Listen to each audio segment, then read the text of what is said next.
It is time to welcome in Dr. Judy Wurtman and Food for Mood. Judy is the co-author of the Serotonin Power Diet, serotoninpowerdiet.com, also author of Simon Loses His Tummy, and before her voice was still, a brand new book. And we welcome in Dr. Wurtman. Good morning, Judy. Good morning to you, and it's nice to hear your voice again. And yours. And thank you. And you've learned a lot. Things are much better, so happy to be back and talking with both of you. Yes, and even though the topic I'm talking about is unfortunately sad and probably without too many good solutions. But anyway, be happy to discuss it. I have to tell you, Jill, that I was really motivated to talk about this topic, which is why people who gain weight on antidepressants aren't getting the help they need. Because I'm on a mailing list for a wonderful organization called NAMI, N-A-M-I, which is the National Mental Health Alliance. And I saw a notice among the various events going on under this national organization. There was going to be a week devoted to eating disorders. And I thought, wow, this is really great, because people who are on antidepressants often find that they make the unhappy transition from being in total control of what they're eating, don't snack, they don't eat overly large portions, they don't have any particular cravings, and they also exercise, by the way, to having just the opposite, to always being beset by cravings, not feeling satisfied after they eat a meal, feeling tired, not being able to exercise, and gaining a good deal of weight. Well, they can. I thought, so NAMI is going to discuss this finally.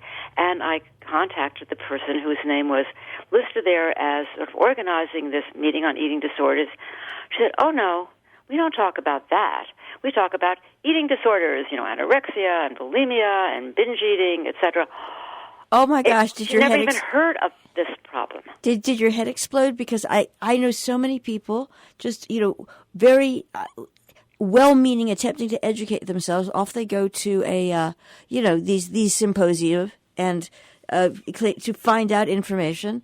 And they don't, it's always about the condition, never about the underlying or the underlying situations or anything you might possibly want to do about it. And obviously what we're talking about is the fact that weight gain is a very prevalent, among people who are on these antidepressants, mood stabilizers.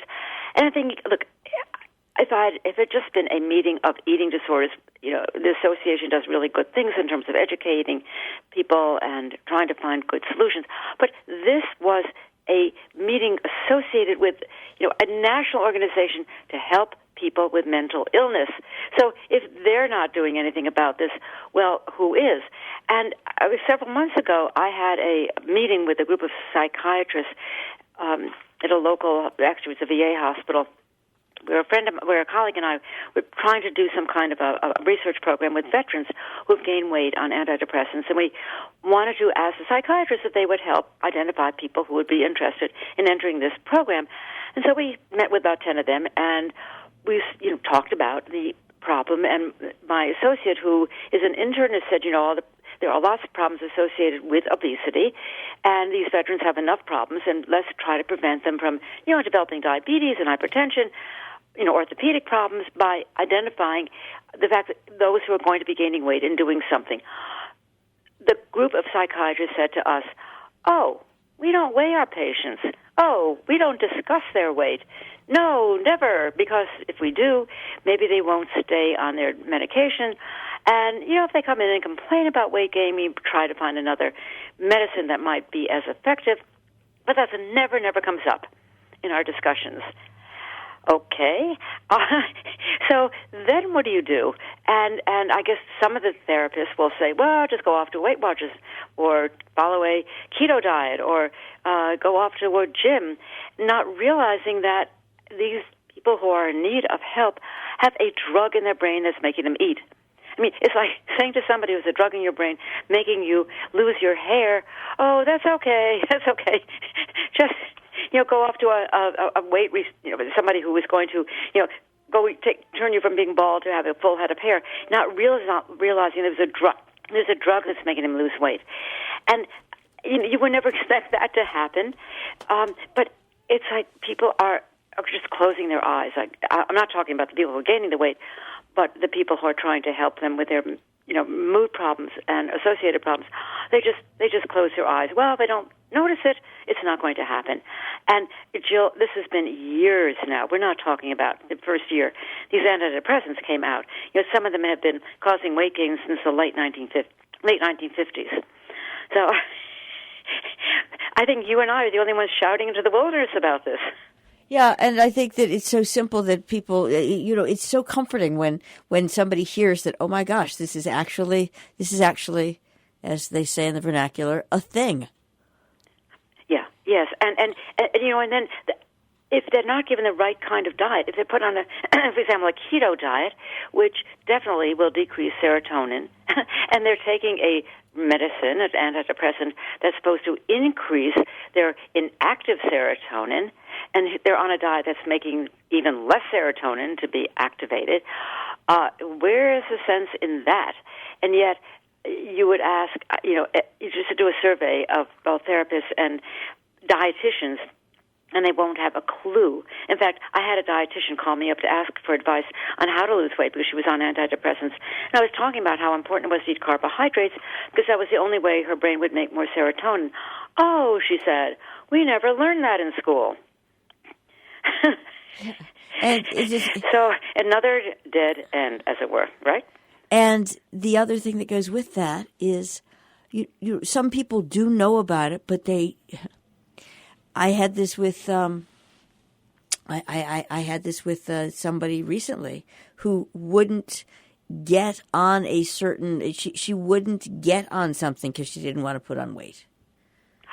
Well, of course. That's why the psychiatrist said we don't touch the issue of weight because these people are coming to us with depression and panic disorders and generalized anxiety, etc. And if we even suggest they might gain weight, they'll stop taking it. But on the other hand, if they knew that they might gain weight, they can take preventive steps. They can make sure they have a diet that increases their serotonin, which, by the way, not only will make their mood better, but because the antidepressants will be working on it, but will also cause them to feel satisfied after eating and will take away their cravings. They can find somebody, in a community exercise program or gym who will help them exercise even though they may be feeling quite fatigued. They might be able to find other people who are going through this way they are, this weight gain, possible weight gain, and get some support. But because obviously they need to take the drug. They need to take the drug. It's like saying, I'm not going to go on chemotherapy because I might lose my hair. Right. Or I'm not. Yeah. But the things that they can do, but nobody is giving them that information except us. Right. And that's the part. I guess it's just the two of us. And that's the part that it's like the information. How long has that information been out there? You did your studies when? Oh, about 15 years ago. That's when people started noticing the weight gain on the antidepressants. And because I was working, I developed a weight loss center for a Harvard-affiliated psychiatric hospital. And people came to us not from the hospital alone as outpatients, but from the community because we advertised that we were going to help people who are on these medications try to lose weight. Nobody was doing this. We found that our approach helped them lose weight. We published this. And I thought, wow, yeah, we're good. Everybody in the psychiatric community, is going to stand up and say, that's such a great idea. We're going to do this too. A deafening silence followed. And it still exists. And I said, if this National Alliance for Mentally Ill People doesn't even recognize it, where am I going to go? Where's anybody going to go who needs this help? But and then, unfortunately, you have to say how.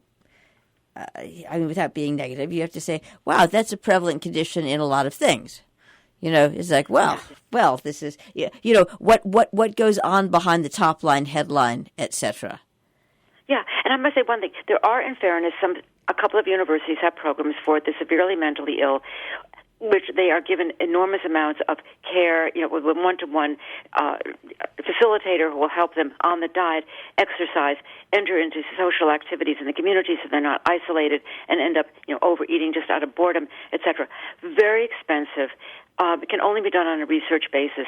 No follow-up to see what happens to these people when the program is halted.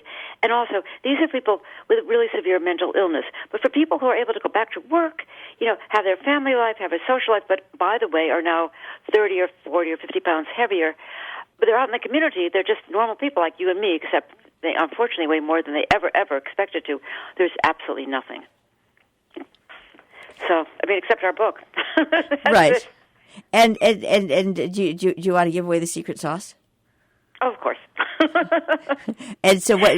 So basically, what? So people went to our Serotonin Power Diet website. There is a support group of, I think, about 300 or 400 people who talk to each other, and we also have, recipes and suggestions and private counseling. But I'm not doing this really to promote that. That's not the reason. The reason is I want other people to start doing this as well.